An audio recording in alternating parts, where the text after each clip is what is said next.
ಪಡಿತರ ಚೀಟಿಗಳನ್ನು ರದ್ದು ಮಾಡದೆ ಯಥಾಸ್ಥಿತಿಯಲ್ಲಿ ಮುಂದುವರಿಸಬೇಕೆಂದು ಆಗ್ರಹಿಸಿ ಚಿತ್ತಾಪುರ ಪಟ್ಟಣದಲ್ಲಿ ಪ್ರತಿಭಟನೆ ಮಾಡಲಾಯಿತು. ರಾಜ್ಯದ ಬಿಪಿಎಲ್ ಹಾಗೂ ಅಂತ್ಯೋದಯ ಕಾರ್ಡ್ಗಳಿಗೆ ಆದಾಯ ಹೆಚ್ಚಿಗೆ ಇರುತ್ತಿವೆ ಎಂದು ಹೇಳಿ ಪಡಿತರ ಫಲಾನುಭವಿಗಳಿಗೆ ಗೊಂದಲ ಉಂಟು ಮಾಡುತ್ತಿರುವ ಕುರಿತು ಹಾಗೂ ಪಡಿತರ ಚೀಟಿಗಳನ್ನು ಯಾವುದೇ ಕಾರಣಕ್ಕೂ ರದ್ದು ಮಾಡದೆ ಯಥಾಸ್ಥಿತಿಯಲ್ಲಿ ಮುಂದುವರಿಯಬೇಕು ಎಂದು ಒತ್ತಾಯಿಸಿ ತಾಲೂಕಾ ದೈಹಿಕ ಮತ್ತು ಮಾನಸಿಕ ಅಂಗವಿಕಲರ ವಿವಿಧೋದ್ದೇಶ ಕ್ಷೇಮಾಭಿವೃದ್ಧಿ ಸಂಘದ ತಾಲೂಕಾ ಅಧ್ಯಕ್ಷ ಮೊಹಮ್ಮದ್ ಇಬ್ರಾಹಿಂ ಅವರ ನೇತೃತ್ವದಲ್ಲಿ ಪದಾಧಿಕಾರಿಗಳು ಚಿತ್ತಾಪುರ ಪಟ್ಟಣದ ತಹಸೀಲ್ ಕಚೇರಿ ಆವರಣದಲ್ಲಿ ಪ್ರತಿಭಟನೆ ನಡೆಸಿ ತಹಸೀಲ್ದಾರ್ ಮೂಲಕ ಸರ್ಕಾರಕ್ಕೆ ಮನವಿ ಪತ್ರ ಸಲ್ಲಿಸಿದರು.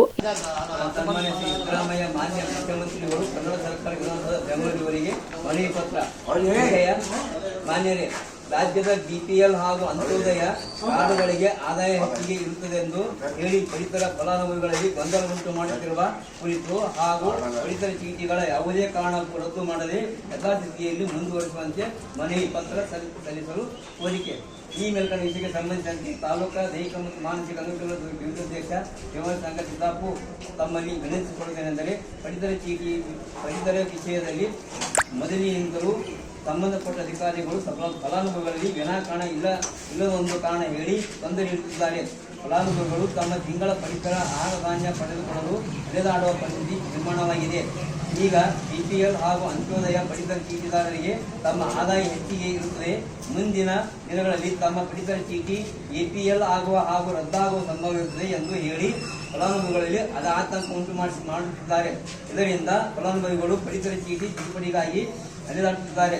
ತಿದ್ದುಪಡಿಯ ವಿಷಯವನ್ನು ಮುಂದಿಟ್ಟುಕೊಂಡು ಪಡಿತರ ಚೀಟಿಗಳನ್ನು ರದ್ದು ಮಾಡುವ ಮೂಲಕ ಬಡ ಕುಟುಂಬಗಳಿಗೆ ತೊಂದರೆ ನೀಡುತ್ತಿದ್ದಾರೆ. ಚಿತ್ತಾಪುರ ತಾಲೂಕಿನಲ್ಲಿ ಅತ್ಯಂತ ಕಡುಬಡವರು, ಕೂಲಿ ಕಾರ್ಮಿಕರು, ದೀನದಲಿತರು, ಅಲ್ಪಸಂಖ್ಯಾತರು ಹೆಚ್ಚಿನ ಸಂಖ್ಯೆಯಲ್ಲಿರುವುದರಿಂದ ಇವರೆಲ್ಲರೂ ಶ್ರಮಜೀವಿಗಳಾಗಿರುವುದರಿಂದ ಇಂತಹವರ ಪಡಿತರ ಚೀಟಿಗಳನ್ನು ಯಾವುದೇ ಕಾರಣಕ್ಕೂ ರದ್ದು ಮಾಡದೆ ಯಥಾಸ್ಥಿತಿಯಲ್ಲಿ ಮುಂದುವರಿಸುವ ಕ್ರಮ ಕೈಗೊಳ್ಳಬೇಕು. ಈ ಕುರಿತು ಫಲಾನುಭವಿಗಳಲ್ಲಿ ಸರಿಯಾದ ಮಾಹಿತಿಯನ್ನು ನೀಡಿ ಹೊರತು ಅವರಲ್ಲಿ ಗೊಂದಲ ಮಾಹಿತಿ ನೀಡಬೇಡಿ. ಈಗಾಗಲೇ ತಮ್ಮ ಸರ್ಕಾರ ಬಂದ ಮೇಲೆ ಕಡುಬಡವರಿಗೆ ಅನೇಕ ರೀತಿಯಲ್ಲಿ ಸಹಾಯ ಆಗಿರುತ್ತದೆ.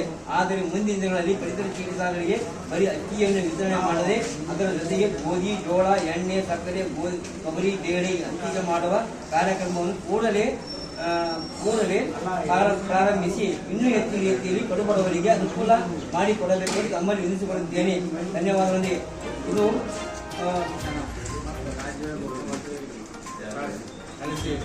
ತಕ್ಷಣ ನಮ್ಮ ಸಂಘಕ್ಕೆ ಹಿಂಬಾಲ ನೀಡಬೇಕಂತ ಹೇಳಿ ವಿನಂತಿ.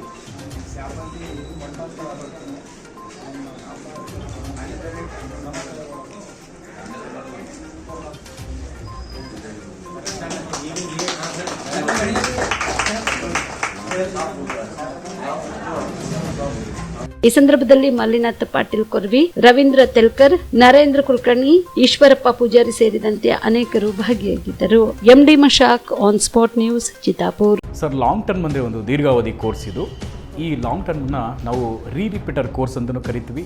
ನಮ್ಮ ಎಕ್ಸೆಲ್ ಅಕಾಡೆಮಿ ಸಂಸ್ಥೆಯಿಂದ ನೀಟ್ ಲಾಂಗ್ ಟರ್ಮ್ನ ಕೊಡ್ತೀವಿ ಮತ್ತು CET ಲಾಂಗ್ ಟರ್ಮ್ನ ಕೊಡ್ತೀವಿ. ಸರ್, ಮಕ್ಕಳು ಎಷ್ಟೇ ಓದಿರಲಿ ಅವ್ರಿಗೆ ಟೈಮ್ ಮ್ಯಾನೇಜ್ಮೆಂಟ್ ಅನ್ನೋದು ಪ್ರಾಕ್ಟೀಸ್ ಮಾಡಲಿಲ್ಲ ಅಂದರೆ ಫೇಲ್ಯೂರ್ ಆಗೋದು 50% ಅಲ್ಲೇ ಫೇಲ್ಯೂರ್ ಆಗ್ತಾರೆ. ನೀಟಲ್ಲಿ ರ್ಯಾಂಕ್ ಬರೋದು ಮತ್ತು CETಲಿ ರ್ಯಾಂಕ್ ಬರೋದು 100% ಗ್ಯಾರಂಟಿ ಆಗ್ತದೆ. ಅದಕ್ಕೆ ನಮ್ಮ ಒಂದು ಎಕ್ಸೆಲ್ ಸಂಸ್ಥೆಯಿಂದ ಈ ಒಂದು ಕಾನ್ಸೆಪ್ಟ್ನ ಹೇಳ್ಕೊಟ್ಟು ಮಕ್ಕಳಿಗೆ ಹೈಯೆಸ್ಟ್ ಸ್ಕೋರ್ ತೆಗ್ತಾ ಬರ್ತಾ ಇದ್ದೀವಿ. ಸರ್, ನಮ್ಮ ಎಕ್ಸೆಲ್ ಅಕಾಡೆಮಿ ಸಂಸ್ಥೆಯಲ್ಲಿ ಮಾತ್ರನೇ ಒಂದು ಡೈಲಿ ಟೆಸ್ಟ್ ಕಂಡಕ್ಟ್ ಮಾಡೋದು. ಪ್ರತಿ ಸರಿ ಪೇರೆಂಟ್ಸ್ ಹತ್ರ ಮಾತಾಡ್ಬೇಕಾದ್ರೆ ಸೀಟ್ ತಗೊಂಡ್ ಬರ್ತೀವಿ ಕನ್ಫರ್ಮ್ ಆಗಿ ಅನ್ನೋದೇ ಲಾಸ್ಟ್ ಅಥವಾ ಫಸ್ಟ್ ಡೈಲಾಗ್ ಆಗಿರುತ್ತೆ. ಅಷ್ಟೊಂದು ಇನ್ಕ್ರೀಸ್ ಆಗಿದೆ 2 ವೀಕ್ಸ್ ಅಲ್ಲಿ. ಇವಾಗ ನಾವು ಹೆಣ್ಮಕ್ಳು ಹಾಸ್ಟೆಲ್ ಹತ್ರ ಇದ್ದೀವಿ. ಇದು ನಮ್ಮ ಹೆಣ್ಮಕ್ಳು ಹಾಸ್ಟೆಲ್. ಇದು 7 ಫ್ಲೋರ್ ಬಿಲ್ಡಿಂಗ್. ಇದರಲ್ಲೇ ಕೋಚಿಂಗು ಪ್ಲಸ್ ಹಾಸ್ಟೆಲ್ಲು ಒಂದು ಇದರಲ್ಲೇ ಇರುತ್ತೆ, ಒಂದೇ ಬಿಲ್ಡಿಂಗಲ್ಲೇ. ಇದು ಒಳಗಡೆ ಡೈನಿಂಗ್ ಹಾಲು ಮತ್ತು ಅಕಾಮಿಡೇಷನ್ ಎಲ್ಲ ಕ್ಲಾಸ್ ರೂಮ್ ಎಲ್ಲ ಇದರಲ್ಲೇ ಪ್ರೊವೈಡ್ ಮಾಡಿರ್ತೀವಿ. ನಾವು ರೂಮಲ್ಲಿ 4 ಜನ ಇರೋ ಥರ ನಾವು ಅರೇಂಜ್ ಮಾಡಿರ್ತೀವಿ. ಅವ್ರ ಕಬೋರ್ಡು ಕೂಡ ಅವ್ರಿಗೆ ನಾವು ಪ್ರೊವೈಡ್ ಮಾಡಿರ್ತೀವಿ ಅವ್ರಿಗೆ. ಸೊ ಹೈಜೆನಿಕ್ ಮೇಂಟೈನ್ ಮಾಡಿರ್ತೀವಿ.